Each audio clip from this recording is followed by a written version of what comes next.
I would only ever take advice off people that do what I do, understand what I understand, and have achieved what I want to achieve in the long run. I would not listen to people who think they know better. I wouldn't, especially if they've never run a business.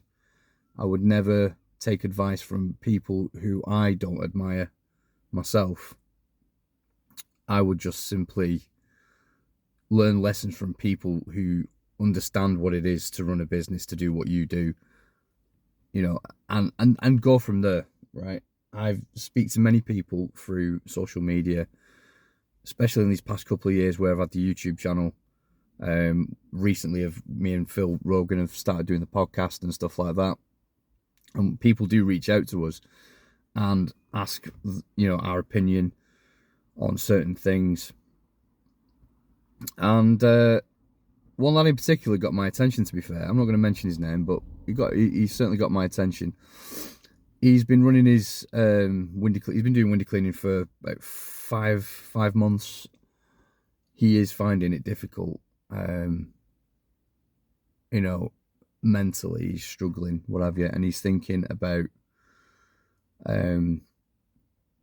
He's received advice from someone that runs a bigger business, totally unrelated to window cleaning, and this guy has basically said, you might want to think about, quitting your business and doing something that's more suitable and all this sort of stuff.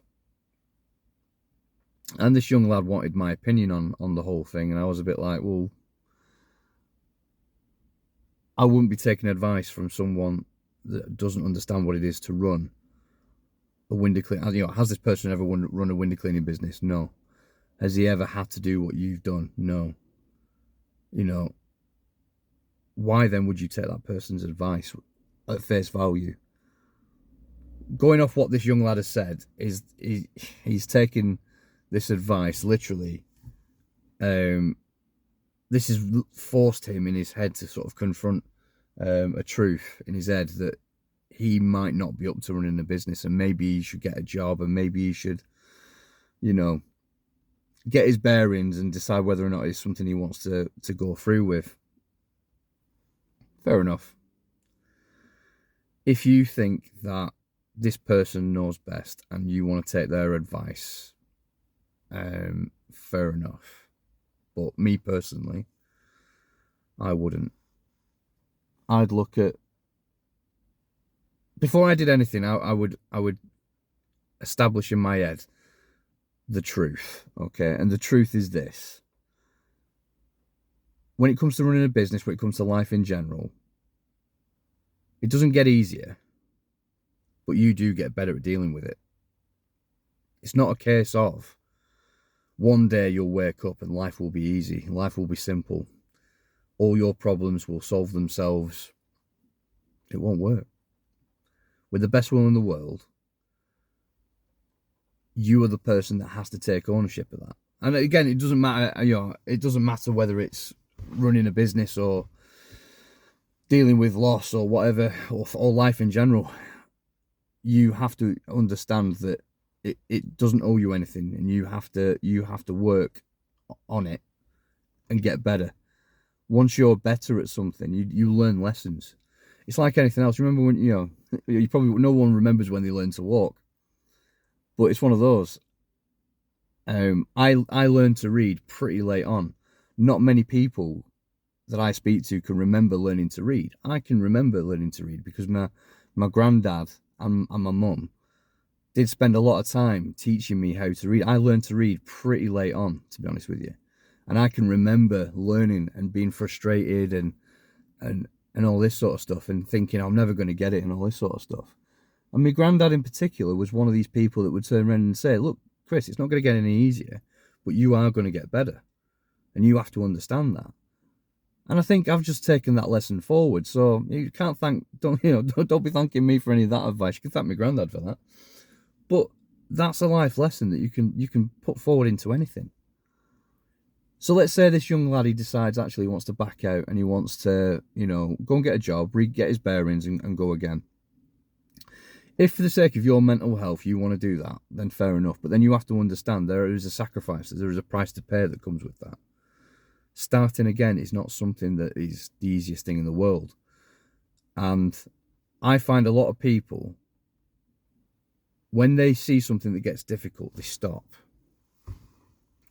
And what they see is the difficulty that's in front of them. What they don't see is the success that's going to result from that hard work. And they focus on what they can see versus the potential.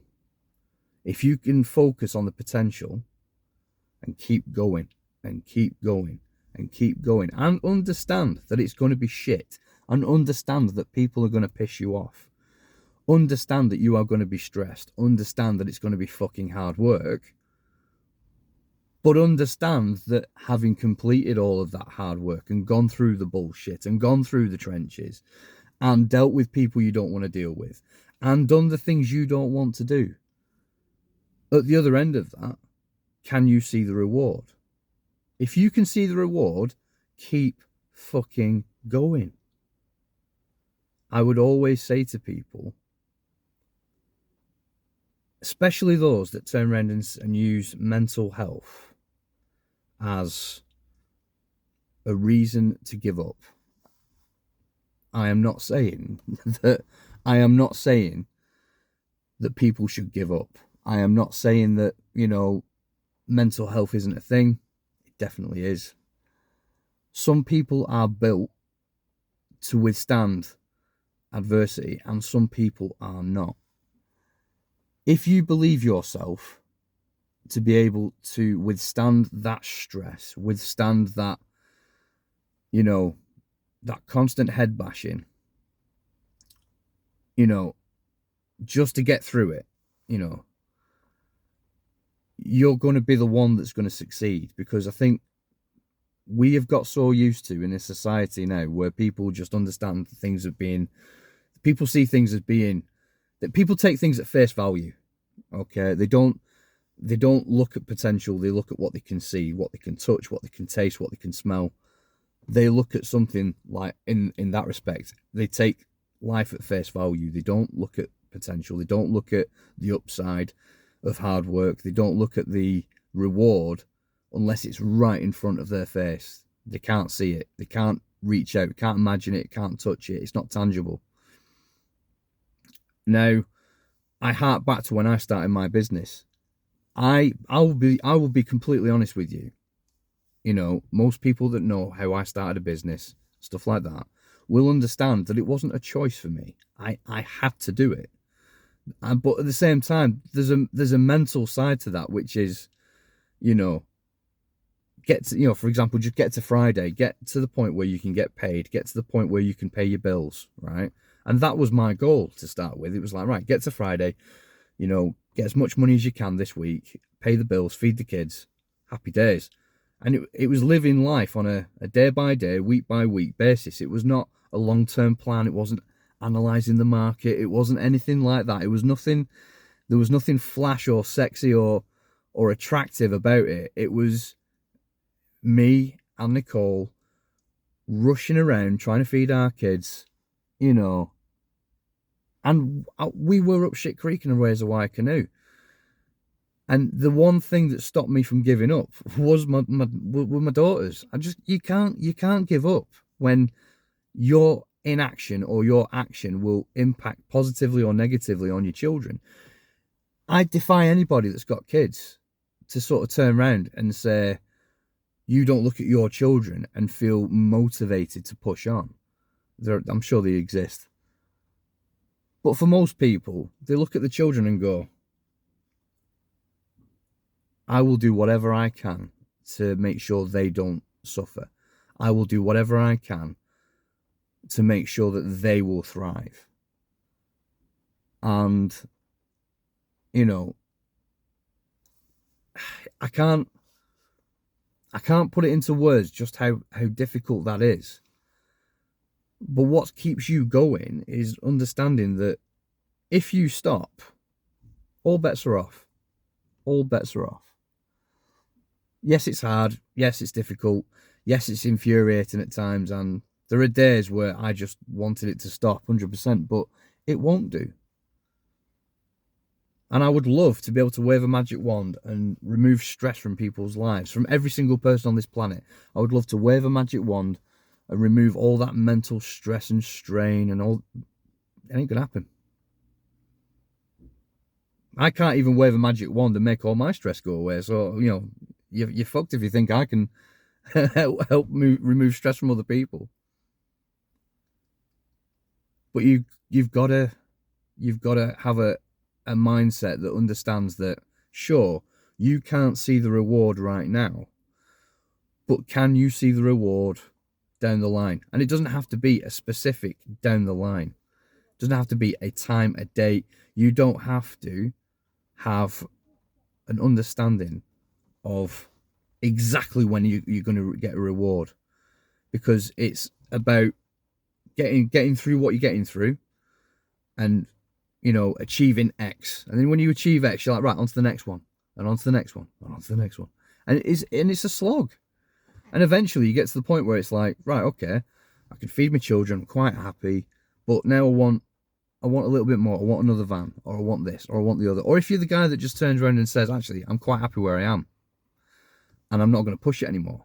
You've reached your level, and you think, right, I'm quite happy that I'm going to stop there. But I think I'm going to say something where I think it's going to upset some people, but it's the truth. Too many people use mental health as a reason to not do something. They see it as being the end point where they mentally cannot cope with the stresses and strains of running a business.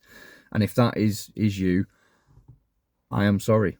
I feel for you. I really do. And if you're in a stage in your life where mentally you can't cope, fine. That's fine. I respect that. You should probably go and get a job. If when it comes to getting tough and difficult, you cannot see the reward in what you are doing, that's the point where really you have a choice to make. And that is either shift your goals to, you know, to be somewhere where you can see a reward in what you're doing, or change course. But it's a very hard thing to do, to change course, you know, because it's the old adage, isn't it? I've seen posts on social media which sum this up completely, where there's a guy digging away in a mine, and there's a diamond on the other side of what he's digging for, but he just gives up. But if he'd have just kept going that little bit more, the reward would have been there. But because he couldn't see the reward, he's like thinking, oh, I can't do this, you know. This is, I think, the biggest challenge we're going to have with children now, is that, you know, increasingly things are taken at face value, that tangible, reach out, touch it. If you can't reach out and touch it, it doesn't exist. And that's a problem. And I've had it myself with my children, especially my eldest daughter, who, you know, Sophia, she has in the past had real struggle with her emotions and dealing with things and worrying about the future and stuff like that. And, you know, I'm not saying anything different to you guys that I am not saying to them. You know, I do feel for people that have got mental health conditions. I really do. But I think aside from real mental strain, we've got an issue of people not being resilient. We've got an issue with people not pushing on.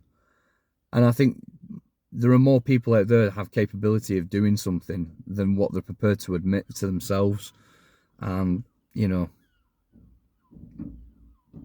just don't give up unless you fully believe you physically and mentally cannot cope.